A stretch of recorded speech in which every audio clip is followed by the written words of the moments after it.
Ya, jadi kita lanjutkan ya kuliah kita. Nah, jadi saya ingin revisi sedikit dulu tentang dispersi ya. Sebelum kita lanjutkan ke topik berikutnya ya. Jadi dispersi itu artinya dalam sebuah material ya, di dalam media ya, dalam media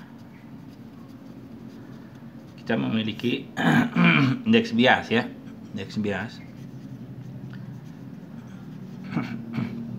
Nah, indeks biasnya ini nanti akan bervariasi terhadap frekuensi cahaya ya. Ini frekuensi cahaya kita ya. Jadi untuk cahaya dengan frekuensi yang berbeda-beda nanti nilai N-nya berbeda-beda ya. Karena ini kita bisa tulis juga N dalam fungsi omega ya. Tapi juga kadang ditulis dalam N dalam lambda 0 ya. Jadi kalau ditulis lambda 0 itu artinya panjang gelombang cahaya ya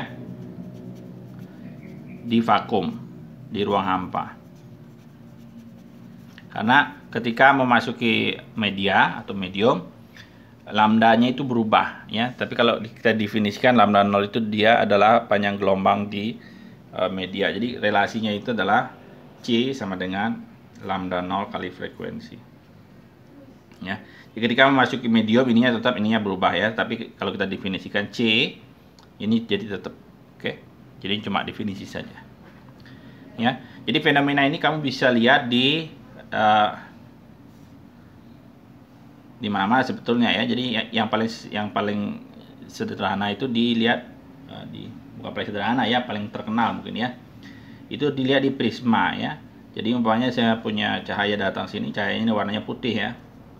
Jadi kalau putih ini dia terdiri dari berbagai warna. Ya. Jadi ketika dia memasuki prisma ini, dia akan memiliki sudut datang ya, ini ya. Jadi ini sudut datang. Ya. Ini sudut datang. Nah, dengan hukum Snellius kemarin ya, dengan asas prinsip Fermat itu ya yang kita bahas, kita nanti dia akan dibiaskan dengan sudut yang lebih kecil daripada sudut datang ini. Ya. Tetapi karena N-nya berubah-ubah untuk berbeda-beda warna, nanti dia akan terpecah. Jadi kalau warnanya umpamanya merah atau biru ya, dia akan berubah-ubah. Sini sedikit ke sini, sedikit ke situ, seperti itu. Terpecah dia sudah situ ya. Nah, sampai di sini dia akan dibiaskan lagi dengan sudut datang yang berbeda-beda lagi ya. Dibiaskan lagi sedemikian rupa nanti perpecahannya tambah besar lagi ya, seperti itu. Sehingga kalau kita taruh layar di sini nanti kita tangkap di sini pelangi warnanya ya. Merah, kuning, hijau dan yang itu ya, sampai biru ya. Nah, itu fenomena ini itu namanya dispersi ya. Karena N-nya itu bervariasi terhadap frekuensi atau terhadap omega atau lambda 0. Oke. Sehingga di dalam sebuah medium itu kita punya dua definisi. Satu namanya kecepatan fase. Nah, ini kecepatan yang tidak penting ini ya. Kecepatan fase itu kita definisikan kemarin omega per K. Dan kecepatan grup ini yang paling penting. Kecepatan grup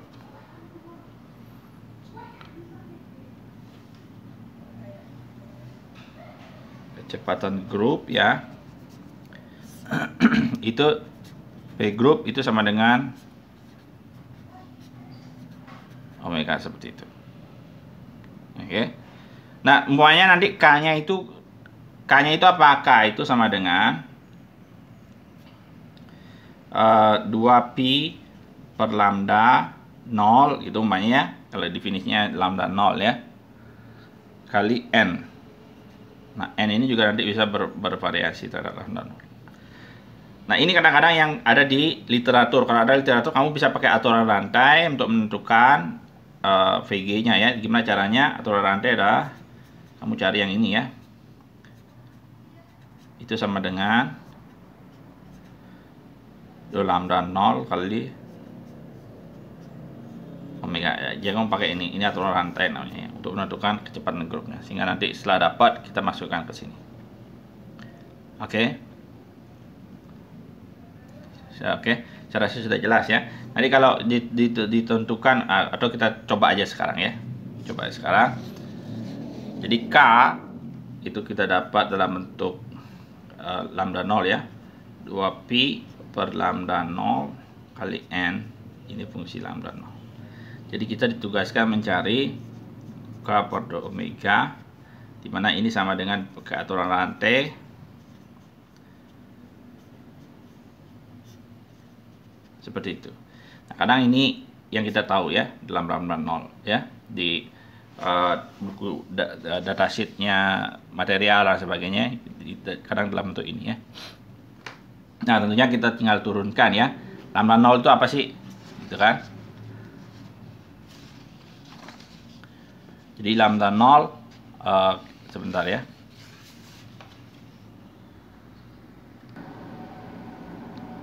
Jadi kita punya relasi ya, C itu sama dengan lambda 0 dikali frekuensi. Ya. Jadi ini adalah konstan. Kita tinggal ubah ini dalam bentuk omega ya. Jadi sini kita dapat lambda 0 sama dengan C per frekuensi seperti itu.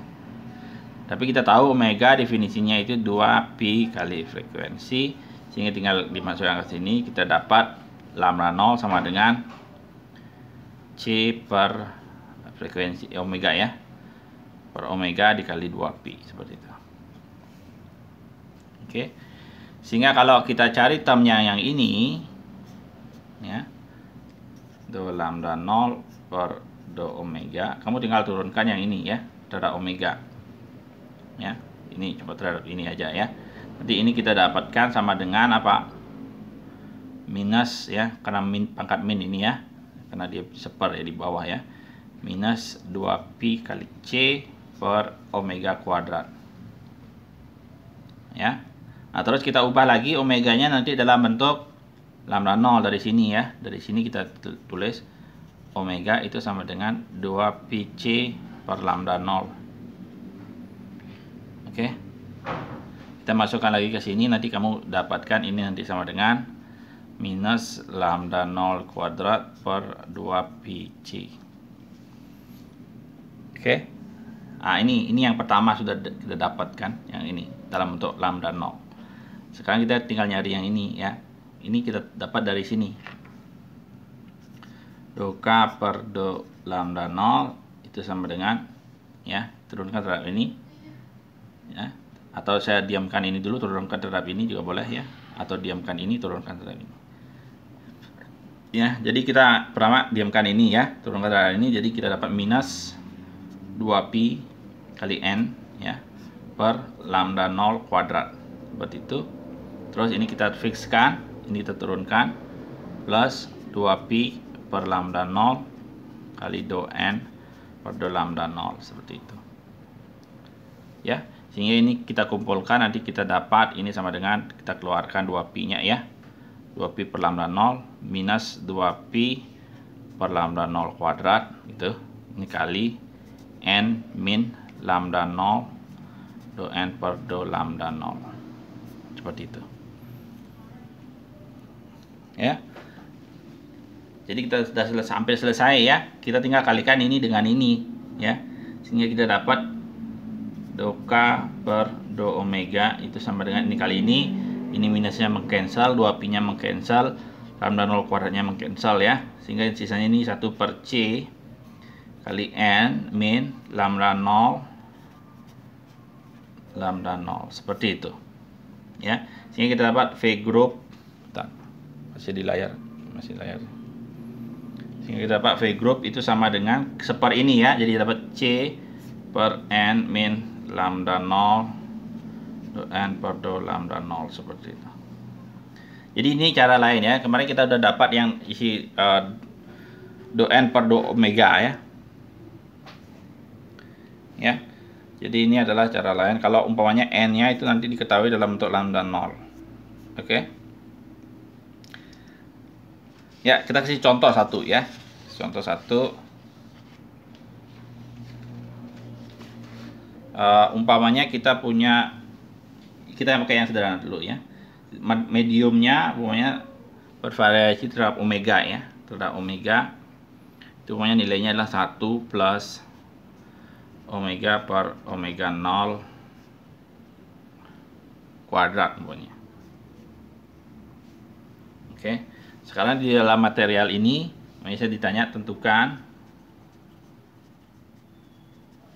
V fase dan V group saat omega sama dengan omega 0. Oke. Nah, sekarang kita lihat yang sebelumnya ya. Nah, hasil sebelumnya ya. Nah, dari sebelumnya kita dapat karena ini fungsi omega ya, jadi kita tulis dulu VP itu sama dengan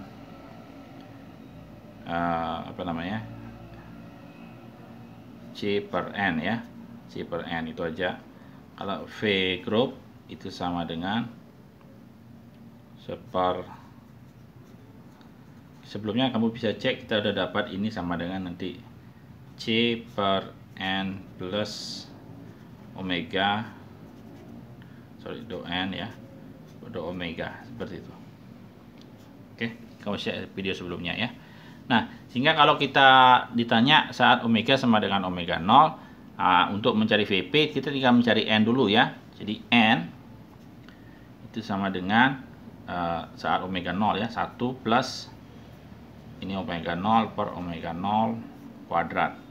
Jadi ini hasilnya adalah 1 plus 1 ya, sama dengan 2. Jadi indeks biasanya 2, sehingga kecepatan fasenya itu sama dengan C per 2 ya. Jadi sini kamu masukkan 3 kali 10 pangkat 8 meter per sekon per 2, jadi kamu dapat 1,5 kali 10 pangkat 8 meter per sekon ya. Tapi nggak V fase ini nggak penting ya, jadi kita perlu cari yang ini. Nah, untuk cari yang ini kita tidak hanya perlu N di mana N2, tapi kita juga perlu omega do N per do omega. Ini kita perlu ya. Nah, jadi sehingga kita cari dulu do N per omega. Ya, dari sini ini konstan, ini turunkan ya. Sehingga ini kita dapat 2 omega ya. Tadi turunin ya, per omega 0 kuadrat seperti itu turunannya. Sehingga omega do N per do omega itu sama dengan, tinggal kalikan 2 omega kuadrat per omega 0 kuadrat seperti itu ya. Nah, saat omega sama dengan omega 0 ini nilainya sama dengan 2. Oke, karena ini omega sama dengan omega 0 ya. Sehingga kita dapatkan nilai yang ini ya. Jadi saya tulis di sini ya. Jadi N plus omega do N per do omega itu sama dengan, ini nilainya 2. Yang kotak ini juga nilainya 2 ya. Sehingga kita dapat 4. Sehingga V grupnya adalah C per 4. Jadi beda ya. Jadi ini yang kita bisa ukur di lab ya. C per 4. Jadi kalau kamu masukkan 3 per 4 jadinya kali 10 pangkat 8 meter per sekon. Seperti itu. Ya, jadi itu salah satu contoh ya untuk aplikasi ya. Aplikasinya. Tentunya nanti kalau saya kasih fungsi yang berbeda kamu harus bisa menurunkan ya. Dan kalau dalam bentuk lambda 0 N-nya kita pakai yang ini. Ya. V grupnya yang ini kita pakai. Oke. Nah, itu tentang dispersi ya. Sekarang kita lanjutkan sedikit tentang gelombang elektromagnetnya.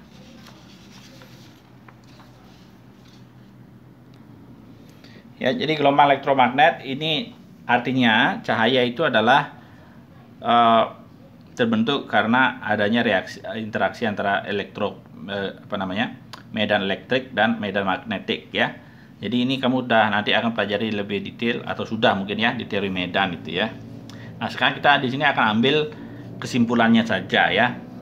Jadi tentunya gelombang elektromagnet dia memiliki medan listrik. Medan listrik kita biasa lambangkan dengan E, dan medan magnet ya. magnet itu umpamanya kita namakan B. Kadang ini H, ini D, kadang ini H ya. Jadi itu. Nah, mereka kalau di dalam gelombang yang bergerak ya, mereka saling tegak lurus ya. Jadi kita akan gambar coba sekarang. Jadi saya pause dulu ya. Oke, jadi ini gambarnya ya, kira-kira seperti ini. Jadi ilustrasi ini ya, yang merah ini adalah medan listriknya ya. Jadi dia bergetar umpamanya ke arah sumbu Y ya. Jadi gelombang ini akan bergerak ke arah sumbu Z. Ya, ini sumbu X, ini Y, ini Z.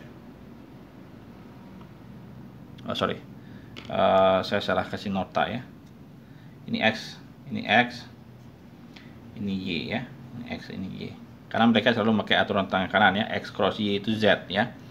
Jadi yang merah ini adalah E, yang hitam ini adalah medan magnet ya, B. Nah, mereka selalu tegak lurus ya. Jadi kalau E-nya ini ke arah sumbu X, B-nya dia ke arah sumbu Y. Sehingga nanti pointing vektornya namanya arah energinya berjalan ya. Itu selalu jadi arah K-nya ini arahnya ya, itu selalu sama dengan arah E, arahnya saja ini ya, cross arah B. Jadi kamu bisa lihat di sini kalau dia ke X ke atas ya, cross B, kamu pakai aturan tangan kanan ya.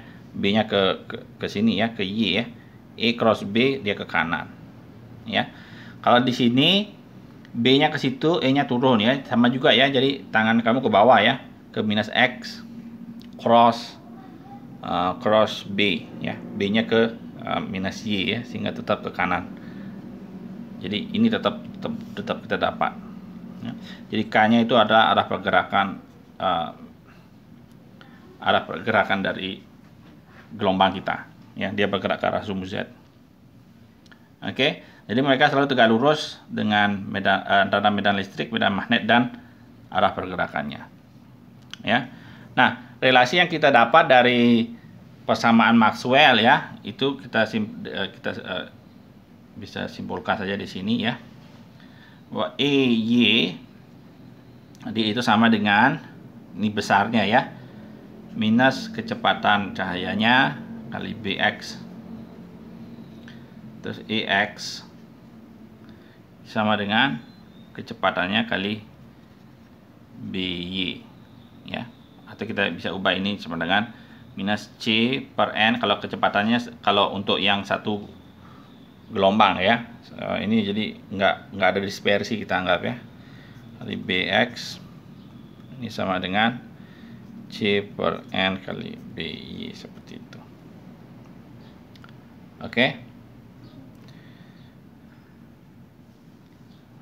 Terus arah besaran energinya nanti kita akan intensitasnya ya, tentunya nanti intensitas dari cahaya atau energi dayanya ya, intensitas itu nanti akan proporsional dengan E kuadrat, seperti itu ya. Jadi ini hal-hal penting yang kita dapat, yang kita akan pakai di sini sekarang ya. Kita pakai di dalam optik optoelektronik kita atau teknologi optik kita ya.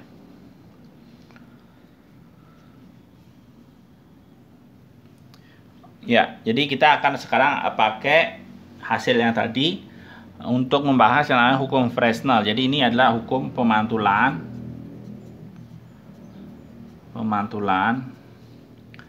dan pembiasan ya. Pembiasan antar medium ya. Ini penting sekali ya. Nah, nanti akan ada dua. Jadi kita anggap ini medium kita ya. Medium kita ini medium N1, ini N2. Nah, kita punya cahaya yang datang. Jadi saya pause dulu ya, saya gambar dulu. Oke. Jadi kita punya cahaya datang. Ya, cahaya itu datang ke situ. Ini dibiaskan ya. dan ini dipantulkan sedikit. Oke. Nah, dia dengan mempunyai sudut datang, kita tulis sudut 1, ini sudut refleksi ya. Ini sudut pembiasan, transmisi namanya, sudut transmisi. Oke. Nah, sekarang kita anggap gelombang ini ya tentunya kita anggap dia gelombang elektromagnet ya, sehingga dia memiliki medan listrik dan medan magnet. Nah, kemana arah medan listriknya? Nah, medan listriknya itu bisa kemana saja ya. Nah, tetapi kita bisa bagi dua. Yang pertama, kita bisa bilang medan listriknya itu arahnya tegak lurus dengan bidang kita ini. Oke, jadi kita anggap medan listriknya keluar, namanya ke arah sini ya. Jadi ke arah spidol kita ini, keluar ya, keluar ke situ ya. Jadi kita bisa tulis di sini dengan warna lain mungkin ya. Umpamanya di sini medan listriknya keluar, seperti itu. Kita lihat tanda panahnya seperti ini, keluar artinya ya. Ini medan listriknya. Oke, jadi medan listriknya bergetarnya ke sini. Ya, tentunya di sini juga medan listriknya akan bergetar yang sama. Jadi kita bilang ini I datang. Ya, seperti ini E reflected ya. Di sini tentunya E transmitted ya. Ya, ini salah satu representasi ke atas ya, tegak lurus dengan bidang kita. Nah, karena dia tegak lurus, ini gelombang yang bergetarannya ke arah sini kita namakan transverse electric. Transverse electric ya. Ada singkatnya TE. Jadi transverse elektrik ini medan listriknya tegak lurus terhadap bidang kita yang kita gambar ini, ya, kertas kita. Oke. Nah, sekarang kalau dia tegak lurus ke sini ke arah atas, kemana arah B-nya? Jadi kamu bisa pakai aturan tangan kanan ya. Jadi E yang tadi ya. Jadi E cross B selalu ke K ya. Berarti kalau E-nya ke atas, pasti B-nya ke tegak lurus ke sini. Jadi kita gambar B-nya ke arah sini ya. Jadi B-nya ke sini. Jadi sini ada B insiden. Ya. Yang di sini kemana? Sama pakai aturan tangan kanan ya. Jadi B-nya E cross B. Jadi B-nya ke sini. Ini B reflected. Oke. Yang ini juga arahnya ke, kamu pakai aturan tangan kanan juga ya. Arah B-nya ke situ. Ini B transmisi. Oke. Jadi itu namanya gelombang TE atau transverse electric. Oke. Nah, sekarang saya akan gambar juga yang transverse magnetic namanya ya. Oke. Jadi saya pause dulu. Oke. Nah, kita memiliki kasus yang sama dengan yang tadi.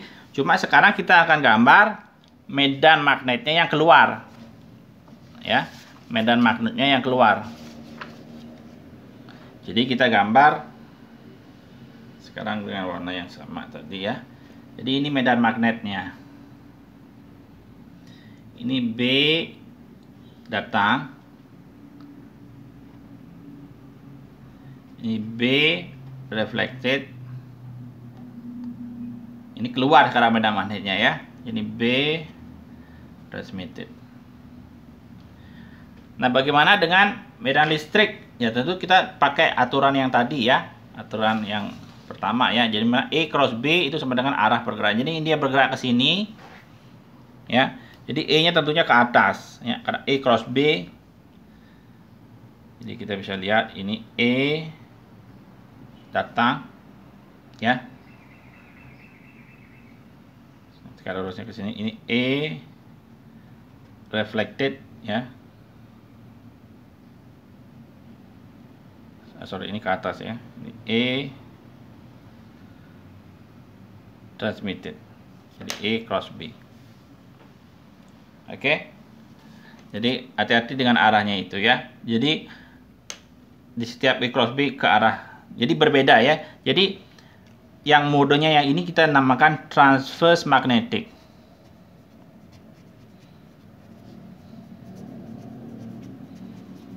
Ya, karena gelombang magnetiknya yang keluar dari kertas kita atau singkatannya TM. Jadi mode TM namanya.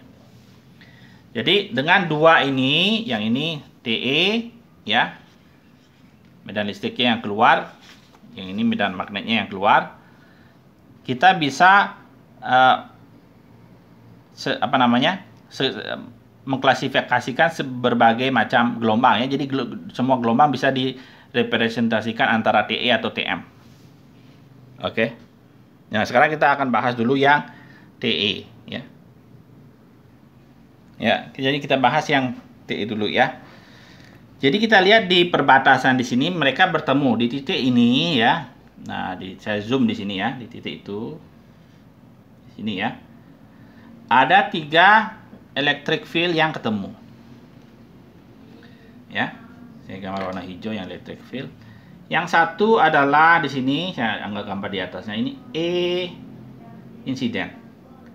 Yang satu yang keluar ke sini adalah E reflected. Ya. Sedangkan yang di bawahnya adalah E transmitted. Seperti itu.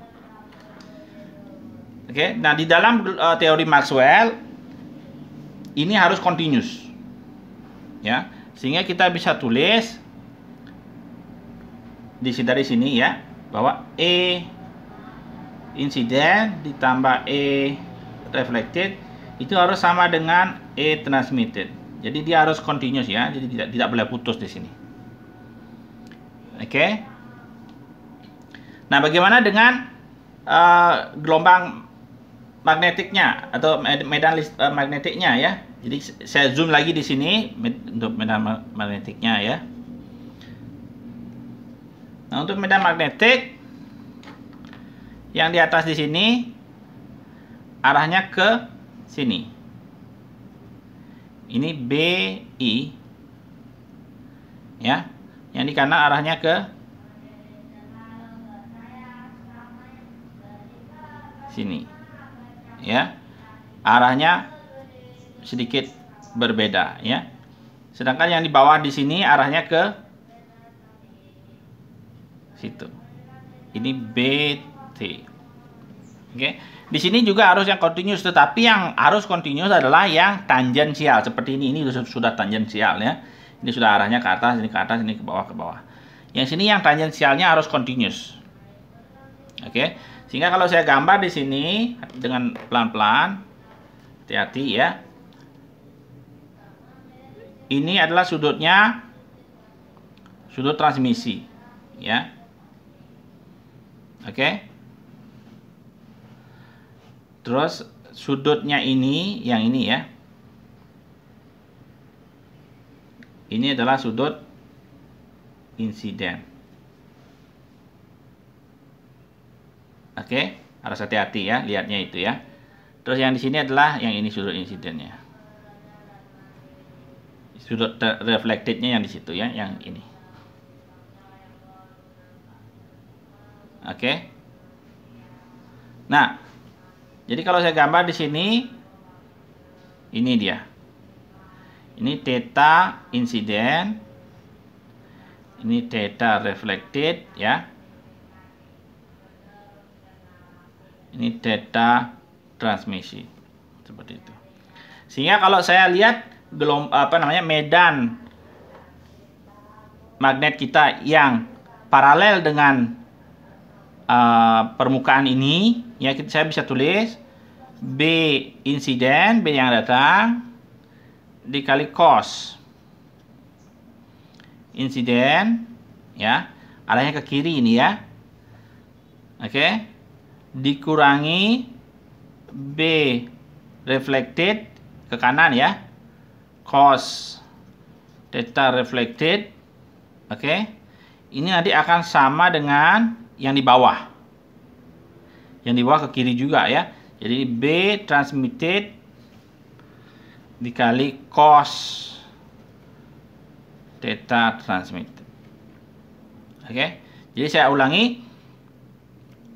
Medan magnet dan medan listrik yang tangensial dengan permukaan harus continuous, tidak boleh putus.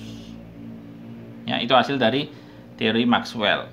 Ya, sehingga kita bisa dapatkan yang di atas ini harus continuous. Ya, jadi E1 tambah E incident tambah E reflected harus sama dengan E transmitted. Ya, sedangkan di sini juga karena dia membentuk sudut, sehingga B yang mendatar ke sini ya, B cos incident dikurangi karena dia arahnya ke kanan ya. Jadi yang di atas ini kita gabungkan ya, ke kanan dikurangi minus BR cos reflected itu sama dengan yang ini, BT cos atau B transmission cos theta transmission. Ya. Jadi dengan dua ini kita bisa pecahkan relasinya mereka. Oke. Nah, sekarang kita akan tulis ulang ya. Oke, jadi ini yang tadi kita dapat ya dari analisa di perbatasan ya. Nah, terus kita akan pakai lagi relasi yang sebelumnya, yang ini ya. Dari situ kita dapat bahwa BI ya. Jadi saya taruh gambarnya di sini ya. Yang di sini ya. Itu sama dengan E yang di sini dibagi kecepatan yang di sini. Oke. Jadi kecepatan cahaya yang di sini itu sama dengan, saya tulis dulu VI. Ini sama dengan C dibagi N. Jadi ini ada N di sini, NI. Oke. Demikian juga dengan yang lain ya. Jadi kita bisa tulis BR ER per VIR. Ini juga sama. Ini juga NI juga. Karena dia di atas ya, reflectednya. Per C. Terus B transmitted itu sama E transmitted per V transmitted. Transmitted itu di bawah dia ya, yang di sini. Ya. Sehingga ini sama dengan E transmitted kali N. Tadi saya tulis N2 ya. Ini N1, sorry. N1, ini N2. Per C, seperti itu. Jadi dengan memakai 5 persamaan ini kita bisa pecahkan semuanya ya. Nanti kamu tinggal ganti ke sini ya. Oke, jadi sekarang kita lanjutkan. Nah, sekarang BI saya ganti dengan ini. Ya, sehingga saya dapat di sini persamaannya EI kali N1 ya cos theta insiden ya minus ER yang ini dikali N1 juga kali cos theta reflected. Jadi insiden sama reflected nanti sama sudutnya ya. Ini sama dengan yang ini ya. T kali N2 kali cos theta transmission ya. Oke. Nah, C-nya nggak saya taruh karena ini per C semua, jadi saya bisa hilangkan C-nya. Oke. Nah, dari sini sekarang kita bisa dengan proses eliminasi ya. Kita bisa dapatkan berapa sih nilai reflected terhadap I atau transmitted terhadap I. Ya, jadi tentunya kalau umpamanya kita mau menghilangkan reflected, maunya kita mau dapat ET ya. Jadi kita tinggal kalikan dengan faktor ini. Ya, yang ini ya. Kita samakan ya. Jadi saya tulis di sini, saya kalikan dengan faktor yang ini, saya dapat di sini EI kali ini ya, di N1 cos theta L. Oke. Terus ditambah ini juga sama ER N1 cos theta R sama dengan ET kali N1 cos theta R. Theta R sama theta I ya. Nah, sekarang ini sudah sama. Sehingga kalau saya tambahkan ini kita dapat ini sama ya. ER ini sama dengan EI ya. Jadi kita dapat di sebelah sini 2 EI N1 cos theta I, theta insiden ya. Insiden sama reflektif sama ya, pakai hukum Snellius. Itu sama dengan ET kali ini N2 cos theta T ditambah, karena sama saya keluarkan, IT-nya sama, N1 cos theta R sama insiden sama. Segitu.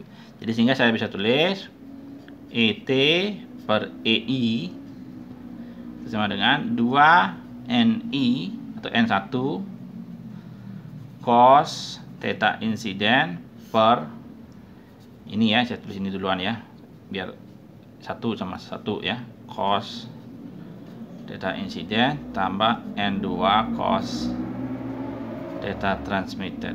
Jadi seperti itu. Jadi itu salah satu cara mencari ya, ET per EI ya. Jadi ini namanya T. Tentunya untuk yang TE ya, ini TE. Jadi ini namanya transmission ya, transmisi. Hal yang sama juga bisa kamu lakukan untuk mendapatkan ER ya. Sehingga kalau kita mau dapatkan ER, kita hilangkan ET-nya, sehingga di sini kita kalikan dengan faktor ini. Oke. Sehingga kalau kamu lakukan itu, nanti kamu dapat RTE itu akan sama dengan nanti ER per EI. Kamu bisa coba sendiri ya. Sama kayak tadi, cuma sekarang yang ini dikalikan dengan N2 cos theta transmisi. Kamu akan dapatkan ini sama dengan N1 cos theta insiden dikurangi N transmission cos theta transmission per, yang bawahnya sama seperti ini, N1 cos theta insiden plus N2 cos theta transmission. Oke. Jadi ini yang didapat oleh Fresnel ya. Jadi ini untuk yang TE. Oke. Jadi kamu lihat ini adalah rasio antara amplitude yang dipantulkan atau yang diteruskan di dalam sebuah medium. Oke. Nah, sekarang kita akan analisa untuk yang TM ya, transverse magnetic. Oke, untuk transverse magnetic kita gelombang diagramnya kita seperti ini ya. Jadi kita lakukan analisa yang sama, pokoknya di permukaan di sini ya, yang di sini. Jadi saya zoom. Nah, kita cek dulu medan listriknya ya. Jadi di sini ada medan listrik dengan arah ke situ. Jadi I ya, yang ini. Ya, sebelahnya ya, jadi saya jauhin sedikit arahnya ke situ. Ini ER. Ya, pas di bawahnya, nah, saya jauhin dikit gambarnya ke situ ya. Medan listriknya ET. Jadi sama dengan sebelumnya, kita akan buat medan listrik yang searah dengan yang tangensial ya, yang searah dengan garis ini ya, yang searah dengan permukaan kita. Ini permukaan kita. Ini harus continuous dia, tidak boleh putus. Harus continuous dari atas ke bawah. Nah, untuk itu kita perlu gambar sudutnya ya. Jadi di mana sih posisi sudutnya itu ya? Nah, kalau ini theta insiden, maka perhatikan di mana dia posisi sudutnya. Sudutnya adalah di sini. Theta insiden. Oke. Jadi di sini. Oke. Sama juga dengan yang yang reflected ya, juga di sini dia. Ini sudut reflected. Jadi kamu harus analisa itu ya sendiri. Sedangkan yang transmitted di sini sudutnya. Jadi transmitted di sini. Theta transmitted. Sini theta reflected. Ya, theta insiden sama dengan theta reflected ya. Sehingga kalau kita mencari menulis hubungan medan listrik yang di atas sama yang di bawah, kita bisa tulis di sini EI arahnya ke kanan ya. Cos theta I, ini yang arah ke kanan, dikurangi ER cos theta R yang ke kiri, ini yang ke kiri ya. Ini akan sama dengan yang di bawah. Yang di bawah itu ET cos theta transmit ya, seperti ini. Oke, hal yang sama kita lakukan dengan medan magnetnya. Kalau medan magnet yang di atas ada arahnya ke sini. Ya, ini BI. Yang di atas juga ada yang ini ya. Ini arahnya BR juga keluar ya. Ada yang di bawah juga arahnya keluar BT. Oke. Sehingga kalau kita tulis relasinya BI ditambah BR yang di atas ini ya, ini sama dengan yang di bawah BT. Oke. Nah, kita sekarang lanjutkan hitungannya ya. Ya, jadi ini yang tadi kita dapat ya di analisa permukaan kita. Oke. Nah, tentunya kita akan pakai relasi ini lagi ya. BI sama dengan ini, BR sama dengan ini, BT sama dengan ini ya. Sehingga kita tinggal substitusi yang ini, sehingga kita dapat ini sama dengan I kali N1 ditambah ER dikali N1 juga ya, karena reflected sama insiden sama tempatnya. Ini sama dengan ET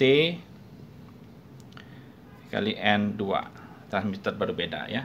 Nah, dari persamaan ini dua ini kita bisa pecahkan seperti tadi. Nah, sekarang saya coba hilangkan dulu yang ER ya. Jadi saya tinggal kali cos. Jadi ini yang ini saya kalikan dengan cos theta R, sehingga saya dapat yang ini ya.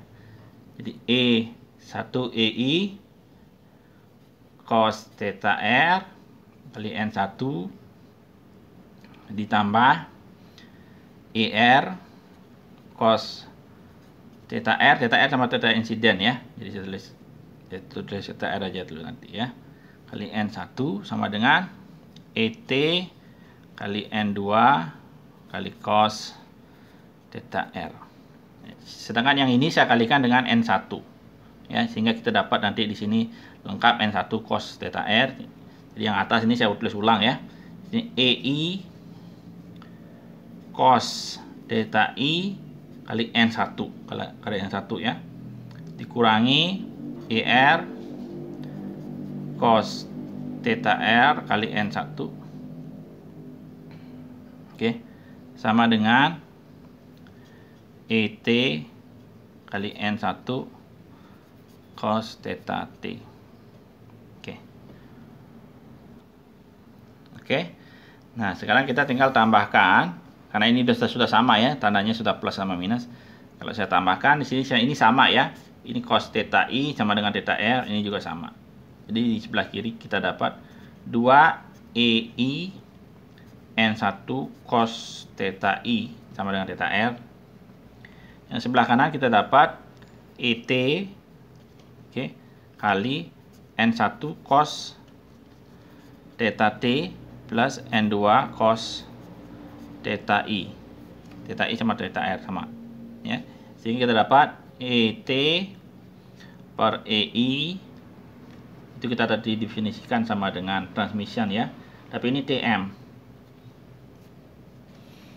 Oke, ini sama dengan 2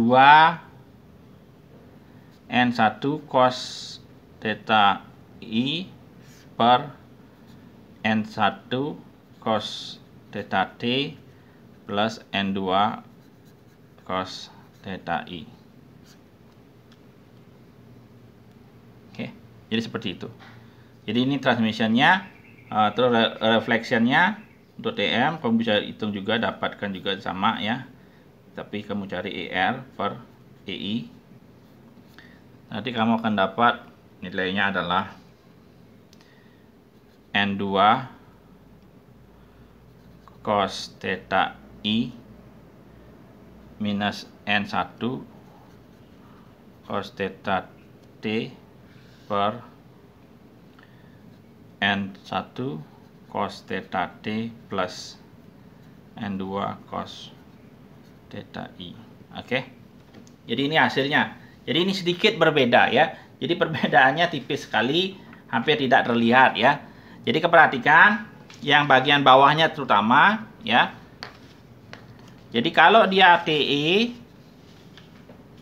bagian bawahnya ini searah ya, N1 cos 1, N2 cos 2 ya. Ini transmission di arah 2 ya. Ini N1 cos 1, N2 cos 2. Sedangkan kalau di TM N1 cos 2, ini cos transmissionnya, N2 cos 1. Itu bagian yang beda ya. Oke, sama juga yang di bawah ini. Oke. Yang ini juga beda ya. Jadi ini N2 cos 1 dikurangi N1 cos 2. Ini N1 cos 1 kurangi N2 cos 2. Ini N2. Oke. Jadi ada perbedaan yang sedikit tipis ya. Tapi nanti dari segi hasil yang akan kita analisa lagi hasilnya ini ya, itu jauh sekali berbeda ininya ya. Variasi nilainya dengan sudutnya. Oke, nah untuk itu kita akan bahas dengan detail di video berikutnya, ya. Itu mata kuliah kita untuk kali ini ya. Sampai ketemu lagi berikutnya.